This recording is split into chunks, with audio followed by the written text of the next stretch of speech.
Godwin John ministries வழங்கும் தினம் ஒரு சத்திய வார்த்தை. இந்த ஆடியோ நிகழ்ச்சிக்கு உங்களை அன்புடன் வரவேற்கிறோம்.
அன்பிற்கினியவர்களே, பிதாவாகிய தேவனாலும் குமாரனாகிய இயேசு கிறிஸ்துவினாலும் பரிசுத்த ஆவியானவராகிய தேற்றர வாழ்நாளும் உங்களுக்கு கிருபையும் சமாதானமும் உண்டாயிருப்பதாக.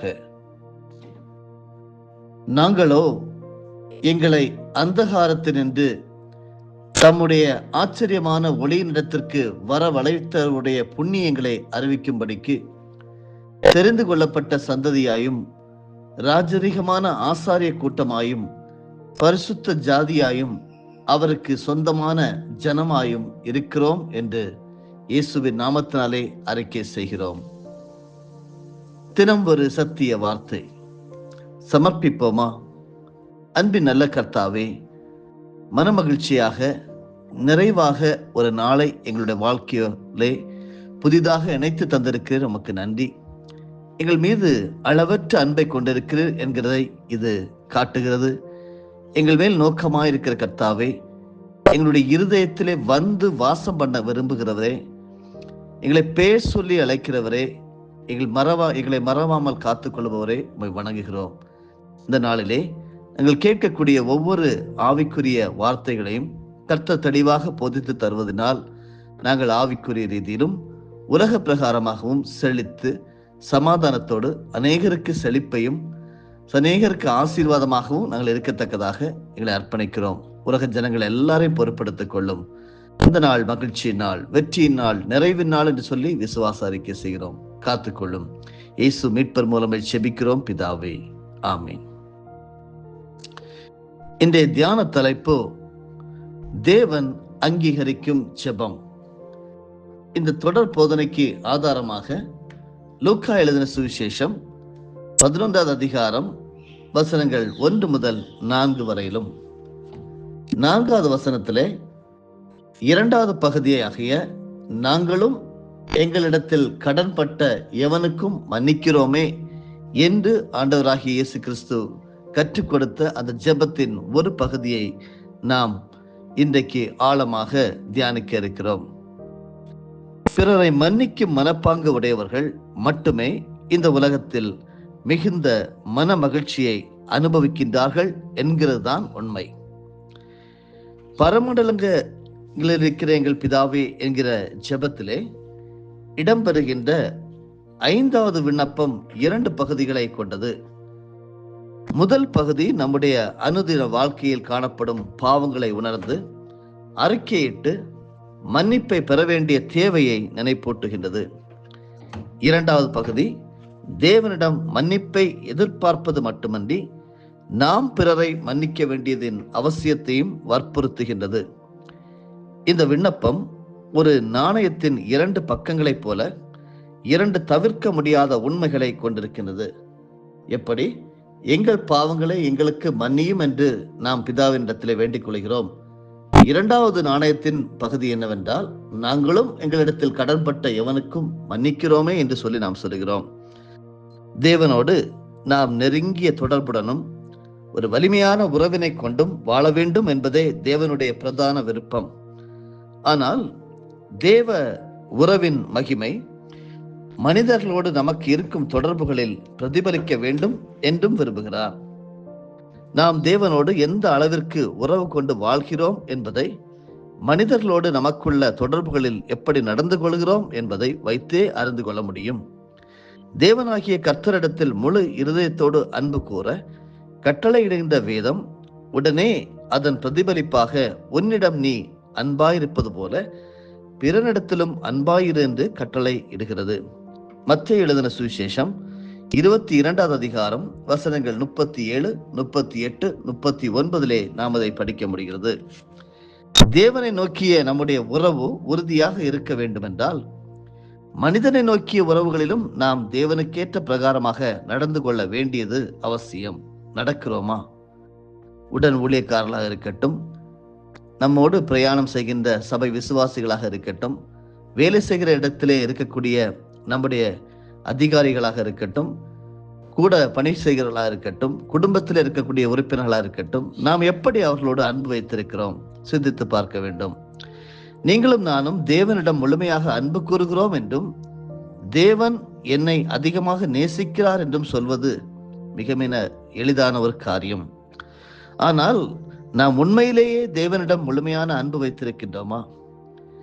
தேவனுடைய அன்பை நிஜமாகவே வாழ்க்கையில் அனுபவிக்கின்றோமா? இந்த கேள்விகளுக்கு தகுந்த பதில் கிடைக்க வேண்டும் என்றால் நம்மால் பிறரை எந்த அளவு நேசிக்க முடிகின்றது என்ற கேள்விக்குரிய பதிலை கண்டுபிடிக்க வேண்டும். தேவன் தம்மை நாம் முழுமையாக நேசிக்க வேண்டும் என்று எதிர்பார்க்கிறார். ஏன் நம்முடைய அன்பை அவர் அதிகமாக எதிர்பார்க்கின்றார்? ஏன் அவர் தம்முடைய அன்பை அதிகமாக அறிந்து கொள்ளவும் அனுபவிக்க வேண்டும் என்று விரும்புகின்றார்? நம்முடைய அன்பிற்காக அவர் அலாதி பிரியமாக இருக்கின்றாரா? நாம் அவரை நேசித்தால்தான் அவர் சந்தோஷமாக இருக்க முடியும் என்ற நிலை உண்டா? இல்லை. நாம் நேசித்து விடுவதால் அவருடைய மகிழ்ச்சி அதிகரிப்பதில்லை. நாம் நேசிக்காமல் போவதால் அவர் மகிழ்ச்சியை இழந்து போவதும் இல்லை. அவர் எப்போதும் எல்லா நிலையிலும் குறைவற்ற நிலையில் இருக்கிறார். நாம் எதையாவது செய்து அல்லது கொடுத்து அவர் நிறைவடையும் நிலையில் அவர் இல்லை. அன்பானவர்களே, சிந்தித்துக் கொள்ள வேண்டும். நாம் மற்றவர்கள் விஷயத்தில் விட்டு கொடுக்கும் உணர்வுடனும் மன்னித்து வாழும் மனப்பக்குவத்துடனும் வாழ்வதையே தேவன் பிரதானமாக விரும்புகிறார் என்கிறதை நாம் அவருக்கு பிரியமான காரியமாக நாம் நம்ப வேண்டும். அப்படியே செய்ய வேண்டும். எல்லாவற்றையும் அவர் நமக்காகவே செய்கின்றார். நம்முடைய அன்பு அவர் மேல் முழுமையாக இருந்தால், அதுபோல அவருடைய அன்பை நாம் முழுமையாக அனுபவித்தால் நம்முடைய இதயங்கள் தெய்வீக நிலையில் பக்குவமடையும். அன்பு அங்கே நிரம்பி வழியும். அந்த இதய நிறைவின் பிரதிவிளைவாக நாம் பிறரை நன்கு நேசித்து பிறரோடு நல்ல ஐக்கியத்தோடு வாழ முடியும். நமக்கு பிறரோடு நல்ல ஐக்கியம் இருக்க வேண்டும். பிறர் விஷயத்தில் நாம் கசப்பு உணர்வுகளுடனோ கோபத்தாபங்களுடனோ வாழக்கூடாது.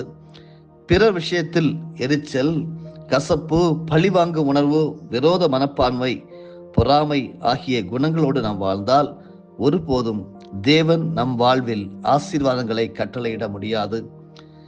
அந்த நிலையில் நாம் ஒருபோதும் தேவனுடைய அன்பையோ கிருபையையோ அனுபவிக்க முடியாது. இப்படி ஒருவேளை இன்றைக்கு கேட்டுக்கொண்டிருக்கின்ற பரிசுத்தவான்களே, கசப்புணர்களுடன் பொறாமை என்கிற அந்த ஒரு கோபமான சுபாவத்துடனும் நீங்கள் வாழ்ந்து கொண்டிருப்பீர்களானால் சிந்தித்து திருந்த வேண்டிய நல்ல நேரமாக இது காணப்படுகிறது.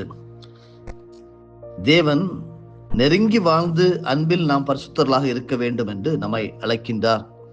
அந்த நோக்கத்திற்காகவே தேவ உறவில் நாம் பெருகி அன்பு என்றால் என்ன என்பதை அறிந்து கொள்ள தூண்டுகிறார். அன்பில் நம் இருதயங்கள் பக்குவப்பட்டு விட்டால் அங்கே வெறுப்பு, விரோதம், கசப்பு, எரிச்சல் எதுவுமே இருக்க இயலாது. ஆதலால் தெய்வீக அமைதியும் சமாதானமும் அங்கே நிறைவாக ஏற்பட வாய்ப்பு ஏற்படுகின்றது. நாம் ஒருவரோடு ஒருவர் மனஸ்தாபத்தை வளர்த்து கொண்டு தேவனுடைய மனதிற்கு பிரியமாக இருக்க முடியாது. நாம் ஒருவரை ஒருவர் வெறுத்து கொண்டே தேவனை நேசிக்க இயலாது. அந்த நிலையில் தேவன் நம்முடைய பக்தியையோ வழிபாட்டையோ காணிக்கையையோ ஊழியங்களையோ அங்கீகரிப்பது இல்லை. எனவேதான் பலிபீடத்தில் உன் காணிக்கையை செலுத்தும் முன் போய் முதலாவது உன் சகோதரனோடு உள்ள அந்த பிரச்சனையை, பிணக்கை சரி செய்து கொள் என்று இயேசு சொன்னார். மத்தேயு 5:23 நாம் அதை அறிந்து கொள்கிறோம். அன்பானவர்களே, நாம் பிறரோடு ஐக்கியமாக இருப்பதை விட நம்முடைய காணிக்கை தேவனை அதிகமாக மகிமைப்படுத்தாது. நாம் ஒருவரை மன்னிக்கும் மனோபாவம் இல்லாமல் இருக்கையில் நாம் கிறிஸ்துவின் பாவ மன்னிப்பை குறித்து பிரசங்கம் செய்து தேவனை கனப்படுத்திவிட முடியாது. எனவே நாம் மற்றவர்கள் விஷயத்தில் விட்டு கொடுக்கும் உணர்வுடனும் மன்னித்து வாழும் மனப்பக்குவத்துடனும் வாழ்வதையே தேவன் பிரதானமாக விரும்புகிறார். அவ்விதமான உயர்ந்த பண்புகளை வாழ்க்கையில் நடைமுறை பழக்கங்களாக மாற்றுவதே ஜெப வாழ்க்கையின் முக்கியமான அம்சமாக இருக்க வேண்டும். அதனால்தான் ஆண்டவர் இந்த விண்ணப்பத்தை கற்றுக் கொடுக்கிறார். நாங்களும் எங்களிடத்தில் கடன்பட்ட எவனுக்கும் மன்னிக்கிறோமே என்று சொல்லி. ஒரு முக்கியமான விஷயம். கடன்பட்ட எவனுக்கும் நாம் மன்னிக்காமல் இருந்தால் தேவன் நம்மை மன்னிப்பதை நாம் எப்படி எதிர்பார்க்க முடியும்? அன்பானவர்களே, வெறுப்பும் கசப்பும் விலகாவிட்டால் வாழ்க்கையிலே விடுதலை ஒருபோதும் இல்லை. நம்முடைய இருதயத்தில் விடுதலை உணர்வுடனும் நாம் வாழ வேண்டும் என்பதே தேவனுடைய விருப்பமாகும். நாம் எதனாலும் கட்டப்பட்டவர்களாக இருக்கக்கூடாது. ஏதாவது சில காரியங்களால் இருதயத்திலே நசுங்கி கொண்டே இருக்கக்கூடாது. ஏதாவது சில சமாச்சாரங்கள் இதயத்தை கொதித்து வைத்துக் கொண்டே இருக்கக்கூடாது. ஏதாவது சில நினைவுகள் நம்மை குமுற வைத்துக் கொண்டே இருக்கக்கூடாது. அப்படி இருந்தால் இதயத்தில் விடுதலை இருக்காது. நாம் சுதந்திர உணர்வோடு வாழ முடியாது. அவ்வப்போது ஏதோ ஒன்று நெருடி கொண்டும் நம்மை குத்தி கொண்டும் மனநிலையை காயப்படுத்தி கொண்டே இருக்கும். அதன் விளைவாக நாம் அமைதியை அவ்வப்போது இழக்க நேரிடும், நிதானங்களை இழக்க நேரிடும். எதையுமே செவ்வையான மன உணர்வுடன் செய்ய முடியாமல் சாதாரண வாழ்க்கை ஓட்டம் பாதிக்கப்படும். இதை நீங்கள் உணர்ந்துள்ளீர்களா? சில நேரங்களிலே நம்முடைய உள்ளத்தில் உள்ள கசப்புகள், வெறுப்புகள், விரோத உணர்வுகள் ஆகியவை நியாயமற்றவர்களாக இருப்பதில்லை. உண்மையிலேயே அவைகள் நம்மிடம் காணப்படுவதற்கு அநேகம் நியாயமான காரணங்கள் உண்டு. அன்பு சகோதரனே, சகோதரியே, இன்றைக்கு ஒருவேளை அப்படி வெறுப்புணர்வோடு நீங்கள் இருப்பீர்களானால் பிறரை மன்னிக்கும் சுவாபத்தை ஆண்டவரிடம் கேளுங்கள். மன்னிக்கும் பக்குவத்தை அவர் தருவார். படிப்படியாக நீங்கள் மாறுவீர்கள். அதனால் உங்களுக்கு தான் லாபம் உண்டு. நமக்கு பிறரால் அழைக்கப்பட்ட அநீதி, பிறரால் நமக்கு ஏற்பட்ட வேதனைகள், பிறர் செய்த அக்கிரமங்கள், கொடிய உள்ளங்களை உடையவர்களால் நமக்கு ஏற்பட்ட பலத்த பாதிப்புகள் ஆகியவைகள் நம்முடைய இயற்கைக்கு அப்பாற்பட்டதல்ல. அவைகள் நியாயமானவைகளே. ஊழியத்திலே இருக்கின்ற அநேகரும் இப்படியே வெறுப்புணர்வோடு, பொறாமையோடு, எரிச்சலோடு, குமரலோடு தாங்கள் நிம்மதியை இழந்து வாழ்கிறதை நம் அநேக இடங்களில் நாம் பார்க்க முடிகிறது. ஆனால் இப்படிப்பட்ட காரியங்கள் நியாயமானவைகளாக ஒருவேளை நான் செய்கிறதெல்லாம் நியாயம்தான் என்று இருந்த போதிலும் நமக்கு அவைகள் தீங்கிழைக்கும் தன்மையுடையவர்கள். கசப்பும் வெறுப்பும் கேன்சர் போன்ற நோயை போன்றது. அவை யாரிடம் உண்டோ அவர்களை அது கொஞ்சம் கொஞ்சமாக பாதித்து நாசமாக்கிவிடும். கசப்பும் வெறுப்பும் நிறைந்த இருதயத்தில் தேவனுடைய சமாதானம் செயல்பட முடியாது என்பார்களே.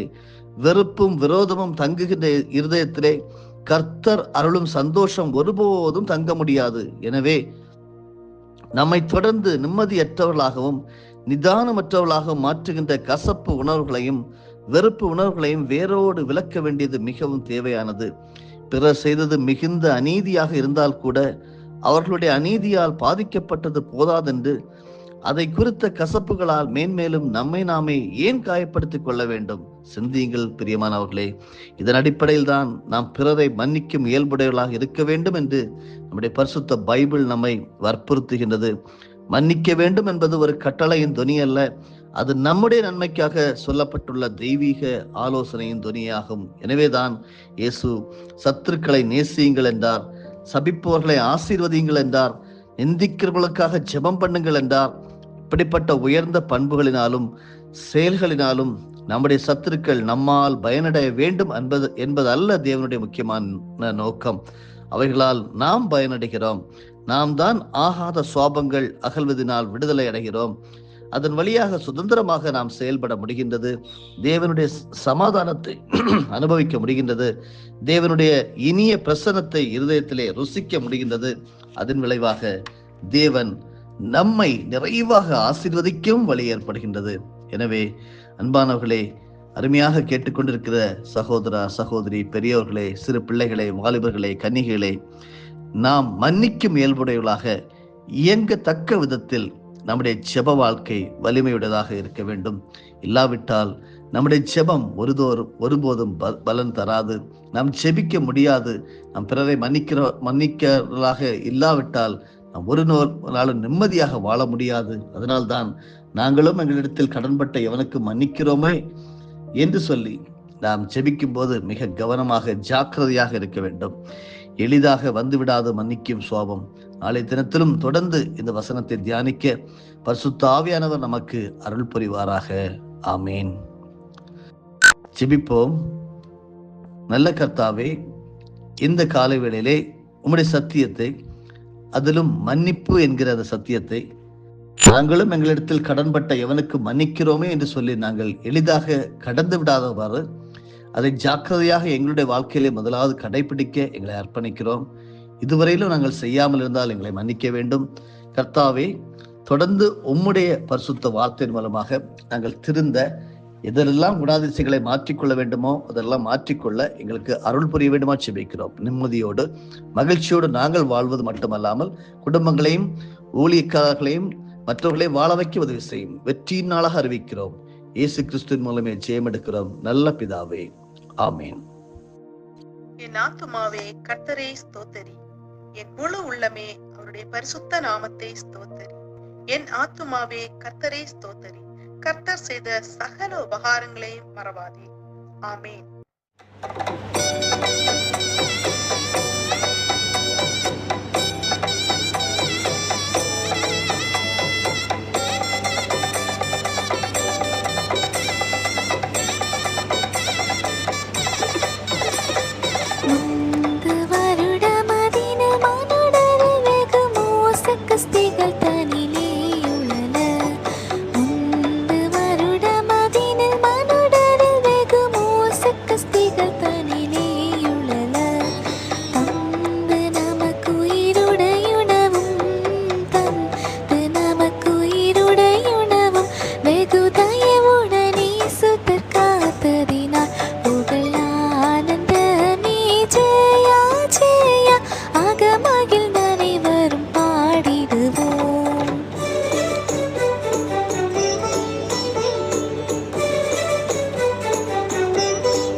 பஞ்சம் பசிக்கும் பட்டாயத்துக்கும் வெகு கூடும் பால் கொள்ளை நோய் விஷதோஷத்துக்கும், பஞ்சம் பசிக்கும் பட்டாயத்துக்கும் வெகு கூடும் பால் கொள்ளை நோய் விஷதோஷத்துக்கும், பஞ்ச ரட்சக